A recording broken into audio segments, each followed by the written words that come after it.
Ush.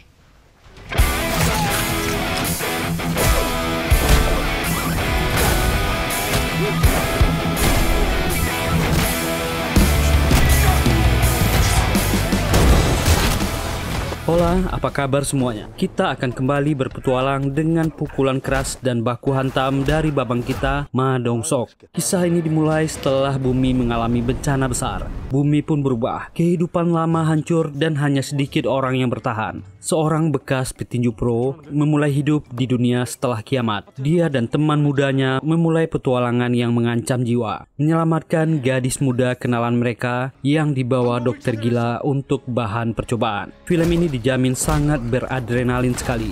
Bagi teman-teman yang rindu dengan suara pukulan babang kita ini akan terpuaskan di film ini. Dibintangi oleh Babang Ma Dong Sok, Lee Joo Hyung, No Jung Ui, dan An Ji Hye. Disutradarai oleh Hyo Myung Heng. Tanpa lama-lama, ayo kita gaskan.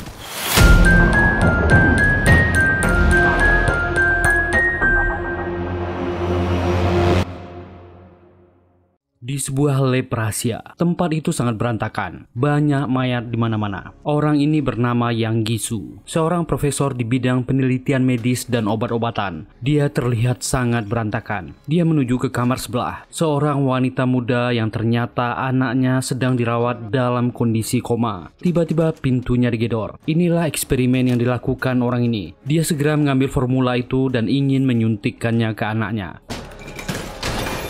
Beberapa orang petugas segera menodongkan senjata, menyuruhnya menyerah. Profesor gila ini ternyata telah mengorbankan hampir 100 orang untuk eksperimen gilanya. Dia hanya ingin menyembuhkan putrinya yang divonis sudah tak bisa selamat. Petugas wanita ini masih berusaha membujuknya untuk merelakan putrinya. Tapi orang ini tak mau dan yakin eksperimennya akan berhasil. Putrinya akan selamat.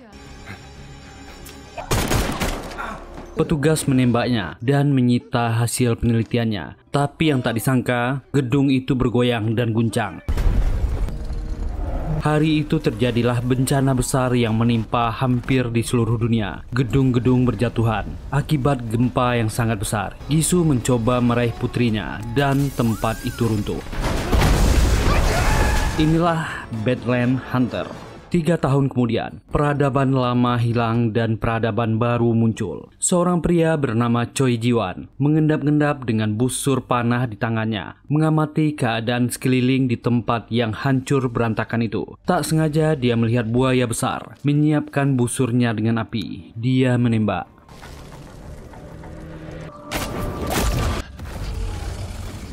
Ji-wan senang, panahnya tepat sasaran dan sepertinya buaya itu mati. Ternyata tidak, buaya ganas itu masih hidup dan mengejar Ji-wan.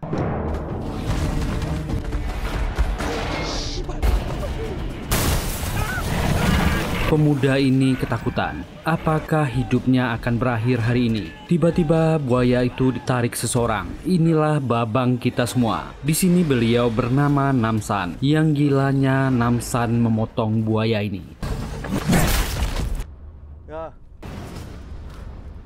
Dia tertawa lebar. Mereka akan makan enak malam ini.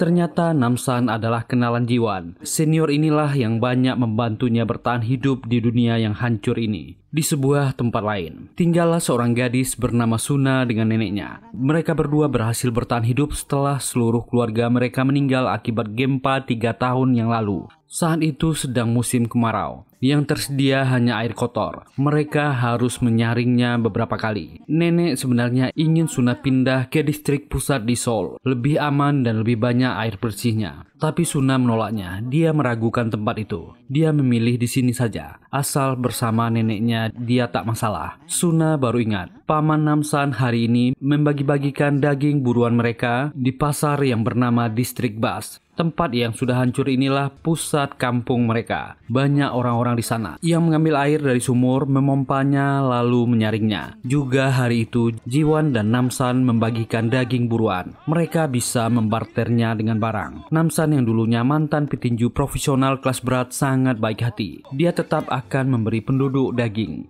Walaupun kadang-kadang barang yang dibarter tak berharga. Seperti emak-emak ini, yang dulu sebelum dunia hancur dia adalah nyonya kaya. Tapi emas yang dimilikinya sekarang sudah tak berharga lagi. Jiwan memarahinya, dunia tak akan membaik lagi. Dunia sudah runtuh, emas-emasnya tak berharga. Tapi Namsan yang kasihan memberinya seekor ular untuk dimasak. Sebelum pergi, nyonya ini masih sempat menggoda Namsan. Lalu barter barang dan daging dilanjutkan. Sampailah ke giliran Suna dan neneknya. Namsan mengenal gadis ini dan neneknya. Dulu Namsan pernah menyelamatkannya. Neneknya sangat berterima kasih ke Namsan. Apalagi Jiwan yang naksir dengan Suna. Dia sangat ramah dengan gadis ini. Dengan sombong membanggakan dirinya, dia yang menangkap buaya ini. Namsan pun melihat lukisan Suna untuknya dan memberi mereka daging. Tiba-tiba sebuah mobil ngebut dengan sirine besar datang ke pasar.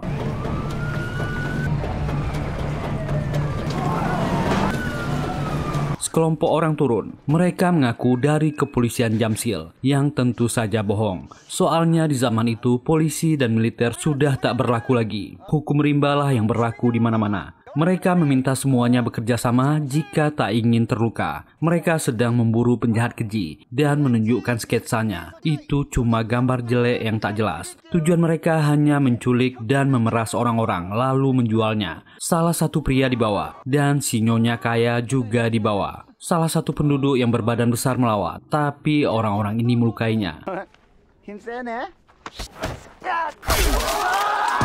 Penduduk mulai ketakutan dan pemimpinnya yang bernama Palji ini melihat Suna. Gadis ini cantik sekali. Palji sangat bersemangat dan menarik Suna. Jiwan yang tak rela pujaannya mau dibawa tentu saja melawan. Tapi dia dikeroyok dan dijatuhkan.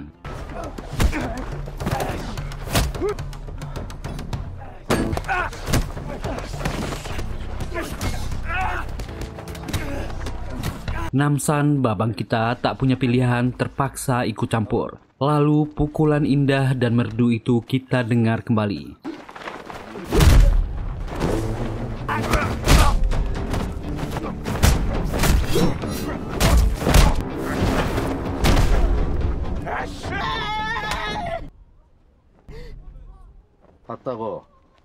Semuanya roboh. Palji menyerang Namsan, tapi dia sangat gampang ditangkap dan dihajar. Namsan bertanya, apakah dia bosnya? Palji langsung minta maaf. Bosnya bernama Tiger. Namsan mengenal orang itu. Tak menyangka Tiger masih hidup. Dia melihat Palji membawa botol air bersih. Dari mana dia mendapatkannya? Orang ini ketakutan. Ada tempat yang bernama apartemen. Banyak air bersih di sana. Lokasinya jauh dari sini. Medannya sangat sulit. Namsan mengancam Palji dan rombongannya. Jangan pernah ke sini lagi. Orang ini langsung menyanggupinya dan bertanya dari siapa pesan kepada bosnya Tiger. Setelah mendengar nama Namsan, Palji dan rombongannya langsung ketakutan dan segera buru-buru melarikan diri dari sana.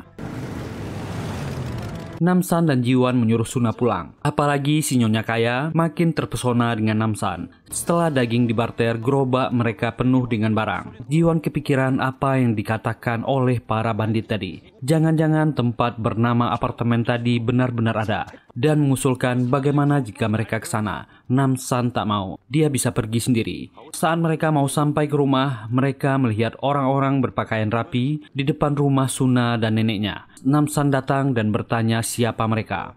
Wanita ini mengaku bernama Namyong, seorang guru. Kebetulan mereka punya tempat aman di Seoul. Dia adalah ketua kelompok sukarelawan di sana. Mereka memilih Suna untuk dibawa karena program mereka adalah menyelamatkan generasi muda untuk masa depan. Namyong mengatakan tempat mereka penuh air bersih dan makanan. Dia bisa hidup tenang di sana. Dia dan neneknya akan terjamin. Namsan membantahnya. Tempat selengkap itu pasti jadi sasaran banyak geng. Namyong menjawab tempat mereka dilindungi pasukan keamanan bersenjata, veteran dari militer. Tak ada geng yang berani mengusik tempat mereka. Suna ingin Namsan dan Jiwan juga dibawa. Apakah boleh? Namyong menolaknya karena program mereka hanya untuk keluarga yang punya hubungan darah. Jika Suna menolaknya, mereka akan mencari remaja lain. Neneknya yang ingin masa depan Suna terjamin langsung menerimanya. Namsan juga menyuruh mereka pergi. Pasti tempat itu layak. Jiwon walaupun sedih menyuruh Suna pergi. Mereka akan berkunjung nanti dan memberikan topi wol untuk gadis ini. Suna meminta paman Namsan juga mengunjunginya nanti. Sebelum pergi, Suna memberikan lukisan tangannya untuk Jiwon. Jiwon sangat senang. Itu adalah sketsa dirinya. Dirinya terlihat ganteng di gambar itu. Mereka diminta bergegas. Sebelum petang, mereka harus pergi.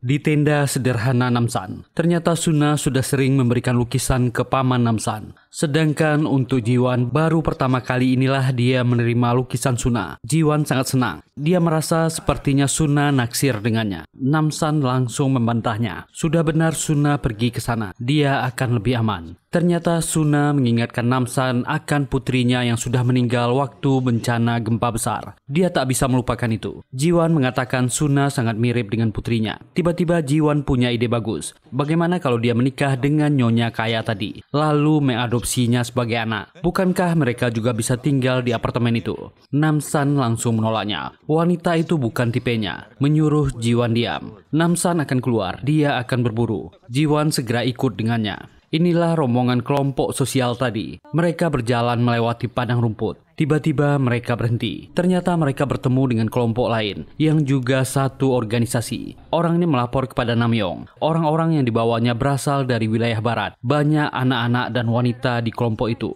Bahkan Suna bertemu dengan teman sebaya yang bernama Juye. Gadis ini menceritakan, dia sangat menderita hidup di bawah tanah, banyak tikus dan serangga. Orang tuanya tak memperbolehkan dia keluar karena sangat berbahaya. Mereka berdua sama-sama berharap kehidupan di apartemen akan jauh lebih baik. Sementara itu, Namsan dan Jiwon sampai di area perburuan. Jiwon masih saja memikirkan Suna. Dia tak rela Suna pergi. Kembali ke kelompok yang dipimpin Namyong. Nenek Suna mulai kelelahan dan tak sanggup berjalan lagi. Ada juga seorang kakek tua yang sudah tak sanggup juga. Namyong menjelaskan, di dekat sini mereka memiliki klinik darurat. Kedua pengawal akan mengantarkan mereka ke sana. Suna pun memohon tolong jaga neneknya. Kedua penjaga ini membawa pasangan lansia ini pergi. Mereka akan menyusul besok. Suna dengan berat hati berpisah dengan neneknya. Kedua orang ini pun pergi membawa kedua lansia. Dan sangat kebetulan Namsan dan Jiwon juga ada di dekat sana. Akhirnya setelah lama berjalan, kelompok ini pun sampai di tujuan. Mereka telah ditunggu oleh truk militer. Sersan Kwon adalah pimpinan para tentara ini. Mereka meminta agar semuanya naik. Namyong berkata ke Suna agar jangan khawatir. Besok mereka akan menjemput neneknya ke klinik. Walaupun Suna agak cemas, dia ikut naik ke truk itu. Kedua lansia ini digiring ke suatu tempat. Orang-orang ini berkata mereka telah sampai. Tapi tak ada apa-apa di sana. Cuma ada puing-puing dan tak ada klinik. Mereka melemparkan kakek tua ini dan menghabisi nenek Suna.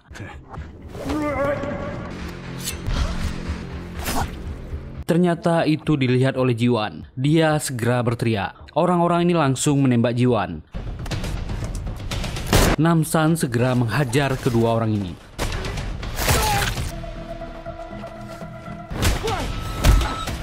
Tapi yang anehnya, meski mereka tertusuk, mereka masih hidup dan menyerang Namsan. Namsan sangat bingung, kenapa orang ini masih hidup? Kembali mereka dihajar.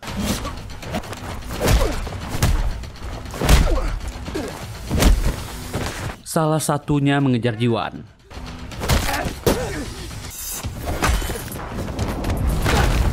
Jiwon berhasil menjebak dan menghabisinya. Tapi orang ini tetap masih hidup, membuat Jiwon tersudut.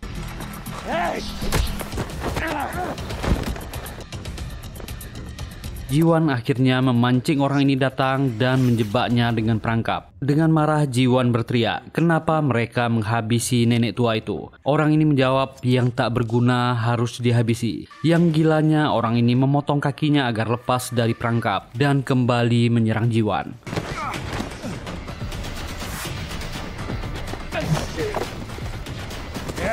Tiba-tiba seorang wanita datang dan menolong Jiwon. Pria yang satu lagi juga dihabisi oleh Namsan. Dia buru-buru segera mencari Jiwon dan heran melihat ada seorang wanita di sana. Wanita ini melemparkan pisau. Orang tadi ternyata masih hidup dan Namsan terpaksa memotongnya.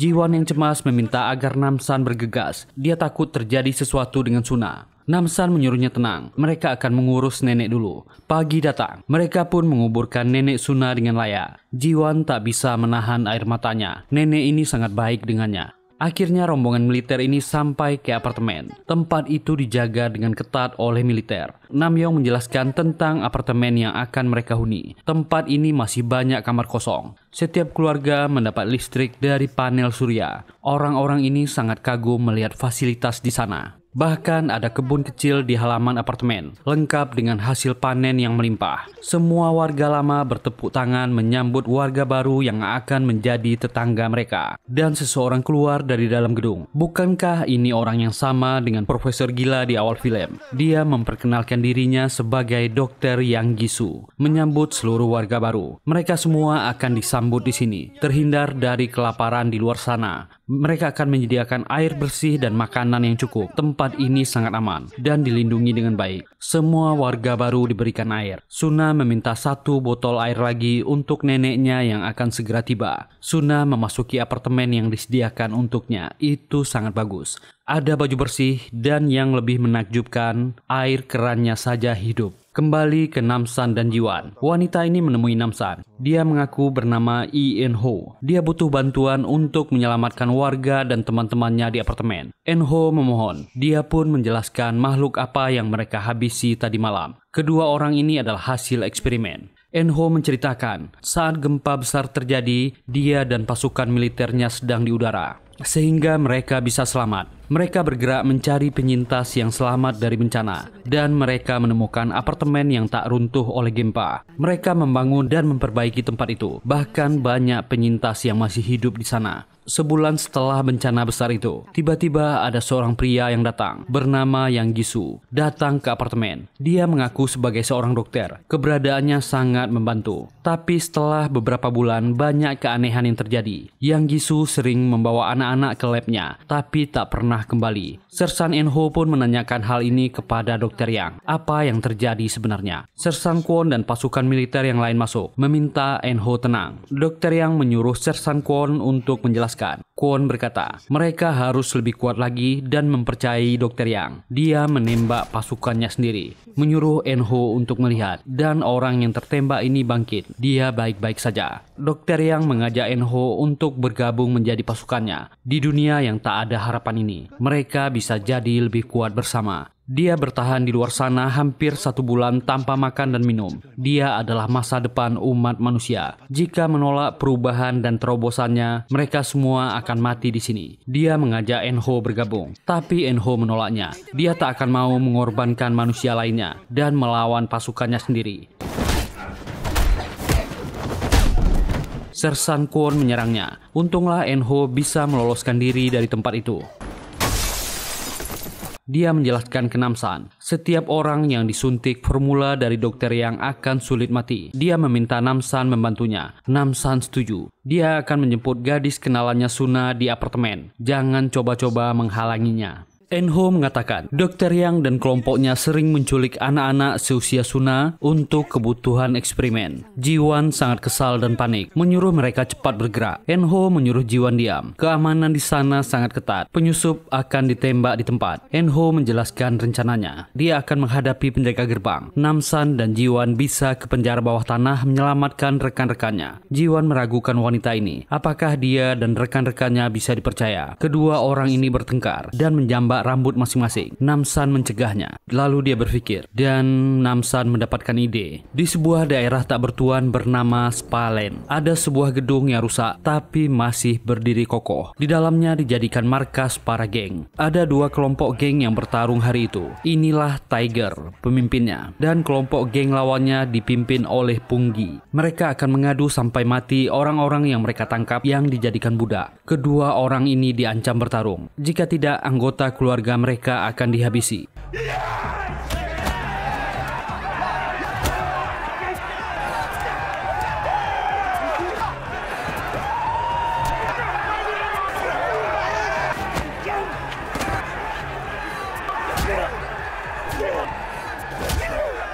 Budak kelompok Tiger menang. Punggi merasa belum puas. Dia tak akan mengaku kalah. Tiger mengejeknya. Dia dulu yang menyelamatkan Punggi. Sekarang sudah ramai berani melawannya. Kedua kelompok ini baku hantam.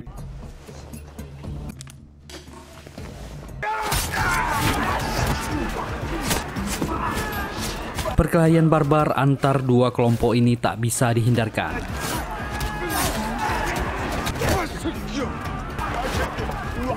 Dan saat itu Namsan dan kelompoknya sedang menuju ke gedung itu. Dia pun masuk dan berteriak.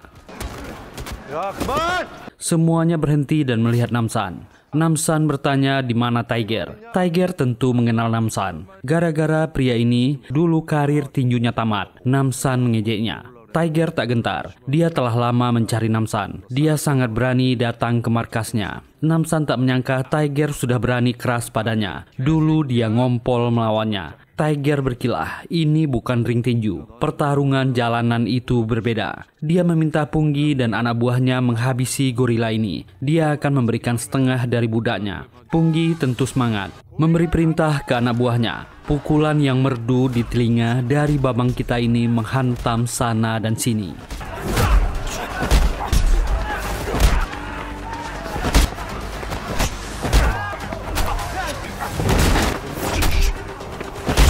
Dan Enho punya kemampuan tarung yang luar biasa.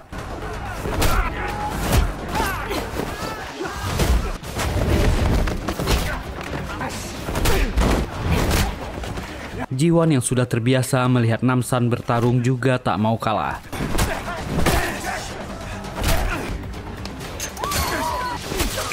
Jiwan membebaskan para budak, menyuruh mereka pergi dari sini. Tiger kali ini yang melawan Namsan, tapi itu hanyalah hal yang sepele bagi babang kita.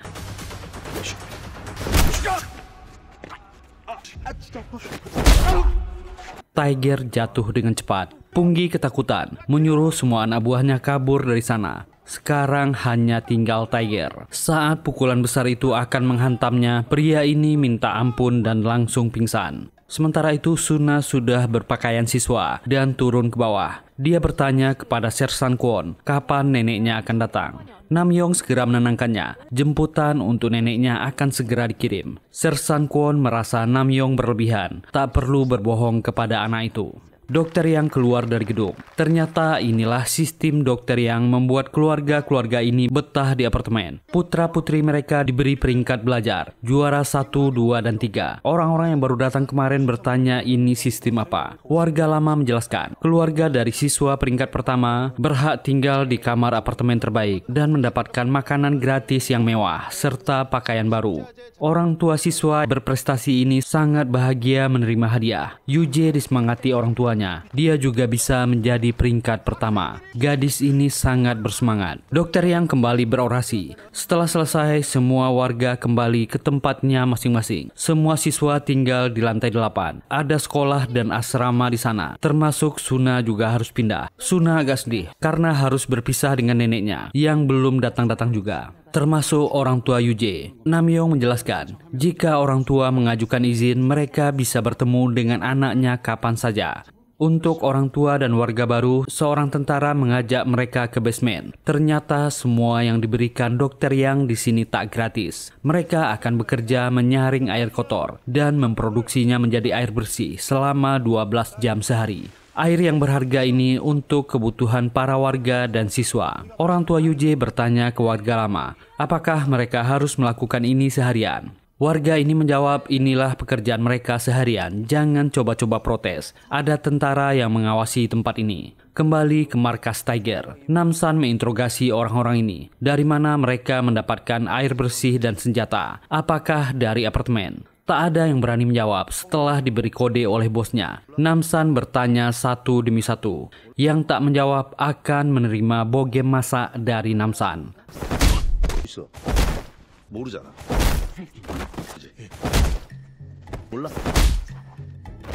Akhirnya sampailah ke giliran Tiger. Dia juga pasti tak tahu. Tinju sudah dikepalkan. Tiger ketakutan. Hanya dia yang bisa bernegosiasi dengan orang-orang itu. Namsan membutuhkannya. Tiger menjelaskan, orang-orang itu memonopoli semua produksi air bersih. Geng-geng sekitar sini akan menukar sesuatu dengan orang-orang apartemen. Dulu mereka menukarkan orang, umur berapa saja mereka terima. Tapi sekarang apartemen hanya mau menerima anak-anak dan remaja. Enho marah mendengarnya dan ingin menghajar Tiger. Dan Jiwan juga ingin menghajar orang ini. Namsan menyuruh mereka sabar. Tiger pun jadi emosi. Mereka melakukan ini untuk bertahan hidup. Enho bertanya, bagaimana mereka masuk ke sana? Tiger menjawab, mereka hanya bisa masuk di hari pengantaran barang. Namsan sudah mendapat informasi. Tiger bisa istirahat sekarang. Pukulan besar Namsan mendarat manis di mukanya.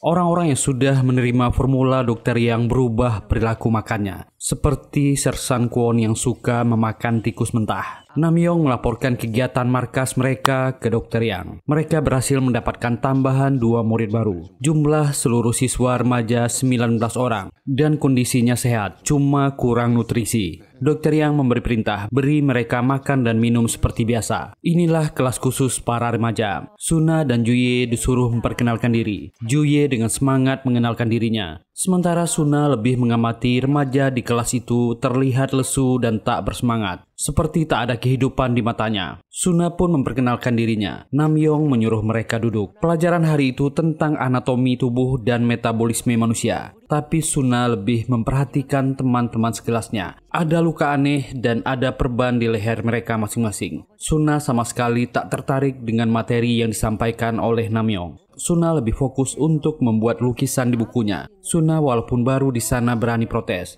Materi yang disampaikan oleh Bu Guru tentang kebaikan Dr. Yang Gizu dan melimpahnya stok air di sini. Kenapa Dr. Yang tak berbagi air ke orang luar? Namyong pun heran, gadis ini sangat berani. Dia mengatakan dunia di luar sana penuh orang-orang barbar. Dr. Yang kehilangan putrinya gara-gara mereka. Di sini mereka akan melakukan terobosan untuk menjadi manusia baru. Suna harus bersiap. Juye dengan polos menyela. Dia sudah siap. Dia juga ingin membantu eksperimen Dr. Yang. Dan Dr. Yang akan berkunjung ke kelas pada pelajaran berikutnya. Mereka harus menyambutnya. Makanan dan minuman untuk makan siang dibagikan untuk setiap siswa. Semua orang mulai meminum dan makan makanannya. Suna mengamati air itu, merasa ada yang aneh dengan air itu. Dia ingin mencegah Juye untuk meminumnya, tapi dia terlambat. Dokter Yang pun masuk ke kelas, mulai menyampaikan orasi omong kosongnya lagi. Pemuda-pemudi adalah harapan di sini. Mereka adalah masa depan. Dia bekerja siang dan malam untuk membuat manusia lebih kuat dan hebat,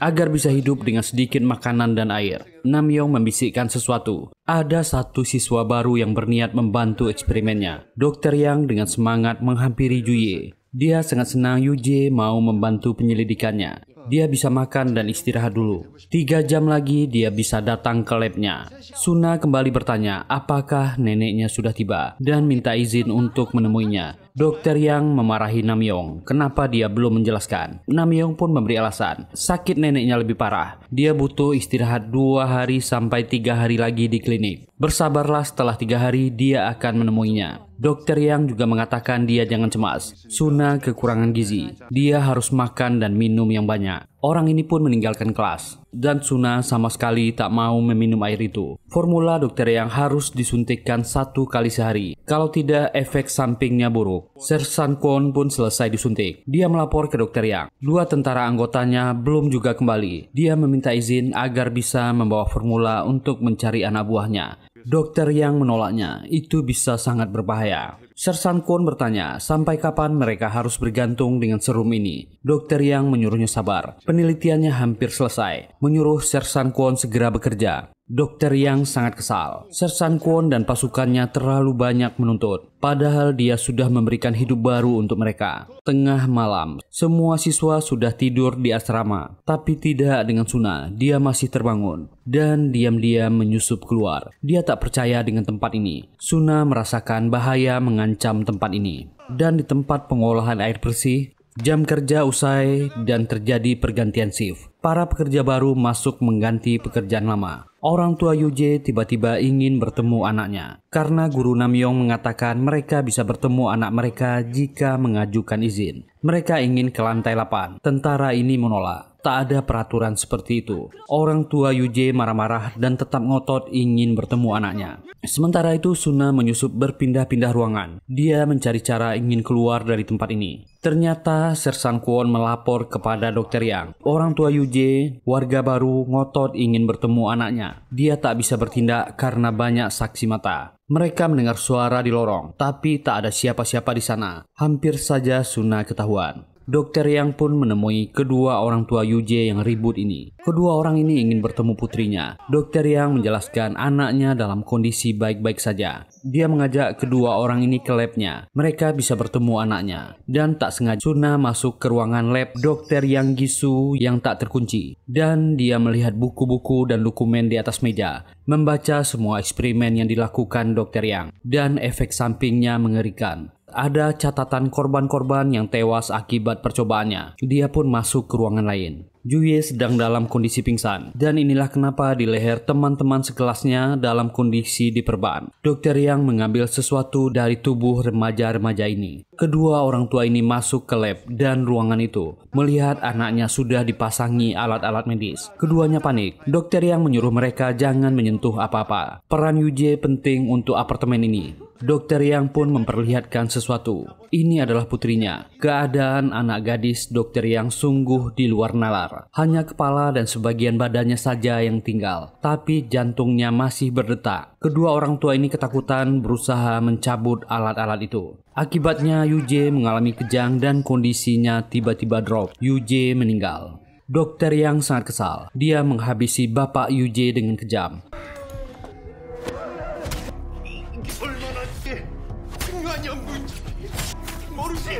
Mereka mengganggu percobaannya. Kenapa mereka tak sabar? Ibu Yuje ditembak Sersan Kwon. Suna berusaha menahan suaranya. Dia sangat ketakutan. Sersan Kwon menghubungi anggotanya agar mengirim kru pembersih ke lab. Tapi Suna ketahuan oleh Dr. Yang. Orang ini tersenyum senang. Waktu kedatangan Suna tepat sekali. Dan mobil truk yang dikemudikan Namsan sudah menuju ke arah apartemen. Mereka tak bisa menunggu hari pengantaran karena itu terlalu lama. Malam pun datang. Mereka terpaksa istirahat. Enho sangat berterima kasih Namsan mau menolong dan ikut dengannya. Dia bersyukur bertemu dengan Namsan. Namsan pun menjawab dia tak tahan mendengar rengekan Jinwan yang ingin menolong Suna. Namsan mengaku dia bukan orang baik. Tangannya sudah berlumuran darah. Dan akhirnya pagi datang. Namsan memanggil Jiwan agar bangun. Sementara itu di apartemen, Suna sudah berada di tempat tidur percobaan Dr. Yang. Dan memulai prosedur bedahnya. Dr. Yang mengatakan yang dia perlukan adalah kelenjar bening dari kepalanya. Tentu itu harus dimodifikasi. Air yang dia minum di kelas itu adalah pemicunya. Orang ini memuji dirinya sendiri. Suna yang masih memikirkan neneknya bertanya di mana dia. Dr. Yang mengejek Suna. Apa dia percaya mereka punya klinik? Itu bohong. Semua lansia lemah harus disingkirkan. Suna menangis dan kesakitan. Dan akhirnya rombongan Namsan sampai ke apartemen. Mereka tentu dihalangi penjaga. Para penjaga ini berkata, ini bukan hari pengantaran. Kenapa Tiger datang hari ini? Tiger berkilah. Dia kebetulan lewat di dekat sini dan ada barang bagus di belakang. Penjaga ini curiga menyuruh temannya untuk memeriksa. Hanya ada beberapa orang yang wajahnya ditutup karung. Tapi Namsan membuat keputusan nekat. Dia menerobos barikade para penjaga.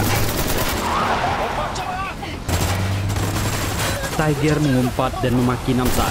Namsan tak peduli, menerobos langsung ke dalam apartemen.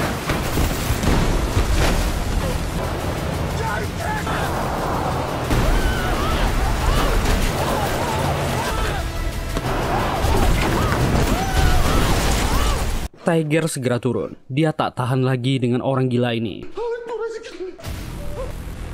Mereka bertiga turun dengan senjata.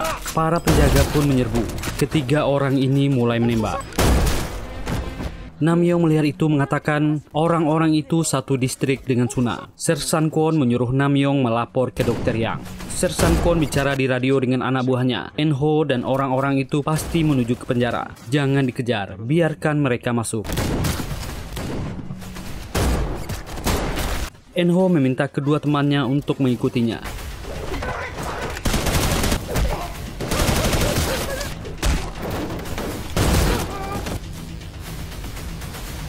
Dokter Yang sangat marah. Namyong berani mengganggunya. Wanita ini melapor, 2 pemburu dari desa Suna datang ke apartemen dan mulai menyerang mereka. Dokter Yang yakin Sersan Kwon bisa mengatasinya. Jangan ganggu lagi dirinya. Dia memulai lagi eksperimen yang menyakitkan itu.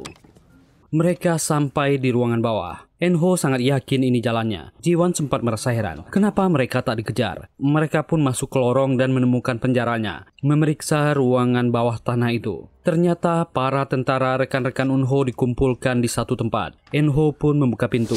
Ternyata rekan-rekannya sudah dijadikan eksperimen Dokter Yang. Keadaan dan bentuk mereka sudah berubah menjadi buas. Namsan meminta Enho menerima kenyataan. Teman-temannya bukan manusia lagi. Namsan mulai menembak. 이것들 사람 아니다.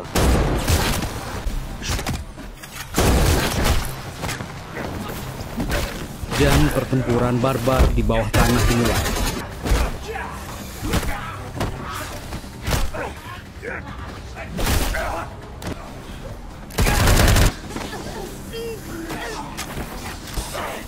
Jiwan berteriak, meminta Enho sadar. Teman-temannya sudah berubah.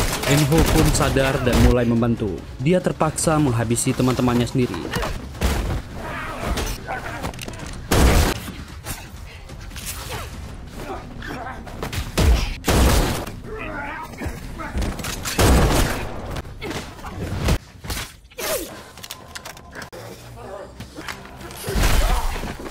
Dan semua tentara hasil percobaan itu dihabisi.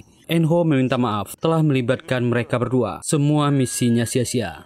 Tiba-tiba ada speaker yang berbunyi di toa pengeras suara di bawah. Dokter Yang meminta semua penghuni apartemen jangan keluar. Semua siswa yang di kelas dan di asrama jangan ada yang keluar. Tetap di ruangan. Mereka diserbu orang-orang barbar. Mereka akan segera mengendalikan keadaan. Dan meminta para penyusup untuk pergi dari sana. Mereka tak akan berhasil. Ini kesempatan terakhir. Namsan melihat ada intercom di bawah dan berbicara. Mereka akan mengambil kembali Suna. Dokter Yang meminta Sersan Kwon bergerak. Jangan sampai orang-orang ini naik ke labnya. Sersan Kwon segera memberi perintah ke anak buahnya. Mereka pun akan naik ke atas. Enho akan ikut membantu. Peluru mereka menipis dan para penjaga menyerbu ke bawah. Dan Namsan memulai menembak.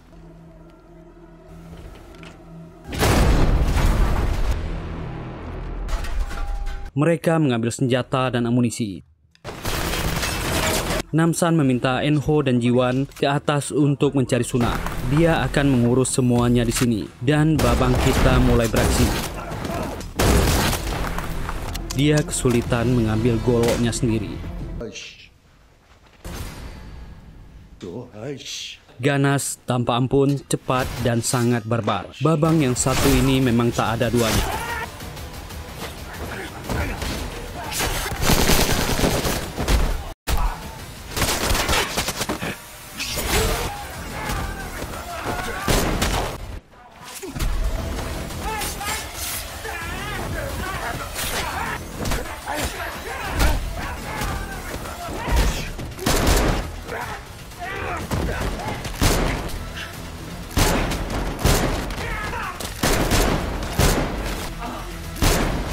Kembali pasukan penjaga apartemen menyerbu ke bawah.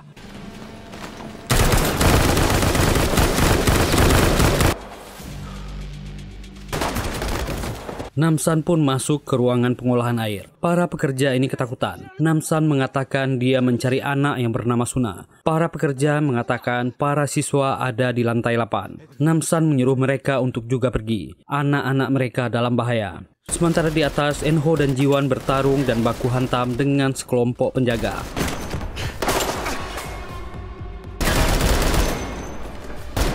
Enho menyuruh Jiwan naik. Dia akan mengurus di sini.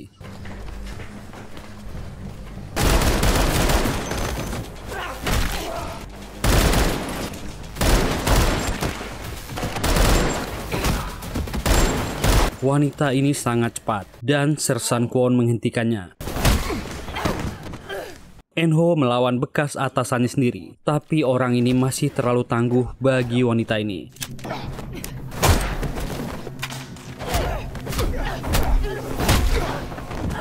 Sersan Kwon membujuk Enho untuk menciptakan dunia baru bersama Dr. Yang. Tentu Enho menolak dan kembali menyerang. Tapi orang ini tubuhnya sudah dimodifikasi. Dia tak merasakan sakit lagi. Enho dihajar sampai babak belur dan dilemparkan ke bawah.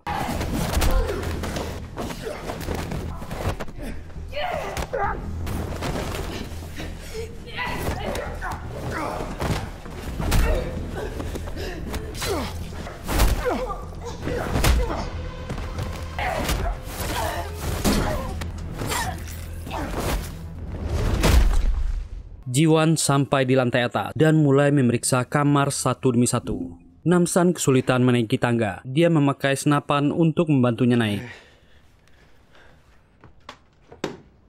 Jiwan berhasil menemukan asrama, tapi isinya kosong. Dan dia berhasil sampai ke ruang kelas.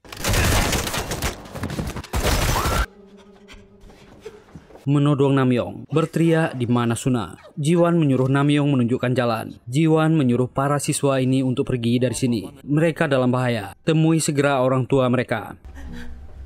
Jiwan pun bertemu dengan Sersan Kwon. Jiwan menyuruhnya mundur, tapi orang ini tak peduli, bersiap untuk menyerang. Untunglah Namsan sampai di sana, menyuruh Jiwan untuk pergi. Dr. Yang menyuntikkan formula yang dibuatnya dari kelenjar bening milik Suna ke dirinya sendiri. Dia merasakan efeknya berbeda. Dia berkata ke tubuh anaknya. Akhirnya dia berhasil. Anaknya akan segera hidup lagi. Meminta maaf, dia telah menunggu lama. Suna pun sadar dan memaki Dr. Yang. Dia akan menanggung semua perbuatan dosanya. Orang ini marah berniat menyerang Suna. Tiba-tiba tubuhnya bereaksi aneh dan memeriksanya. Suna mengaku dia tak meminum airnya sedikit pun. Itu membuat dokter yang marah. Tubuhnya mulai bereaksi aneh. Dia sangat marah dan akan menghabisi Suna. Tiba-tiba Jiwan masuk ke ruangan itu. Orang ini mengancam, jika dia menembak, dia akan menghabisi Suna. Tentara wanita datang menghajar Jiwan.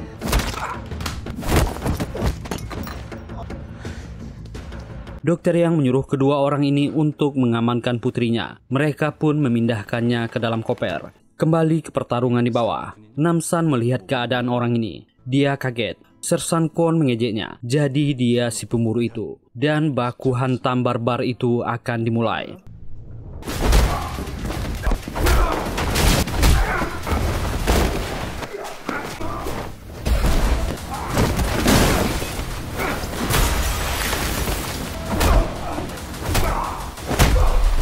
Mereka berbalas pukulan, tapi tinju babang kita mendominasi. Namsan sangat kesal. Orang ini daya tahannya luar biasa.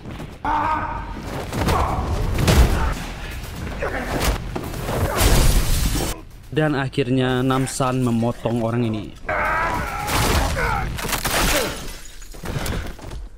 Para siswa turun ke lantai 1 dan menemui orang tua mereka masing-masing. Jiwan sudah tak berdaya menyaksikan dokter yang pergi. Untunglah Namsan masuk dan segera menembak.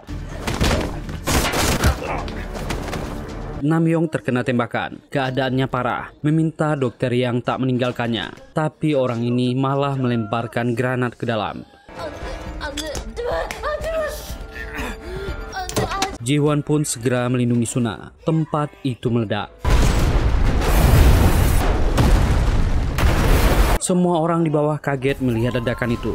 Dan Enho masih hidup. Dia segera bergerak. Untunglah para jagoan kita baik-baik saja. Namsan menerobos masuk. Suna dan Jiwan selamat. Dokter Yang segera keluar menyeret koper yang berisi tubuh anaknya. Para warga melihat Dokter Yang dan menahannya. Para orang tua ini bertanya, ada anak-anak mereka yang tak kembali. Mereka sangat marah dan memaki Dokter Yang. Kemana anak mereka? Dokter Yang malah marah dan mengumpat. Warga kembali menyerangnya.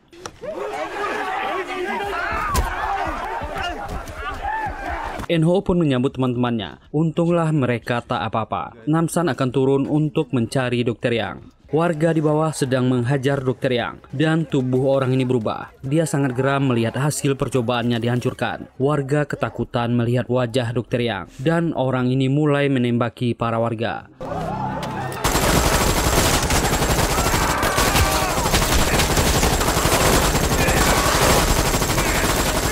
pelurunya habis, dia kembali memaki-maki dan mengambil senjata baru. Tapi dia malah tak sengaja menembak koper putrinya dan putrinya segera meninggal. Orang gila ini meminta maaf dan menangis. Namsan sampai di bawah dan melihat Dr. Yang. Orang ini sudah tak punya tujuan hidup lagi. Dia sangat marah melihat Namsan dan mulai menembak. Enho dan Suna sampai di bawah. Suna berkata dia telah salah. Dia tak bisa menolong siapa-siapa, termasuk putrinya sendiri. Orang ini menangis, memaki mereka merusak segalanya. Dan Namsan menembak orang ini.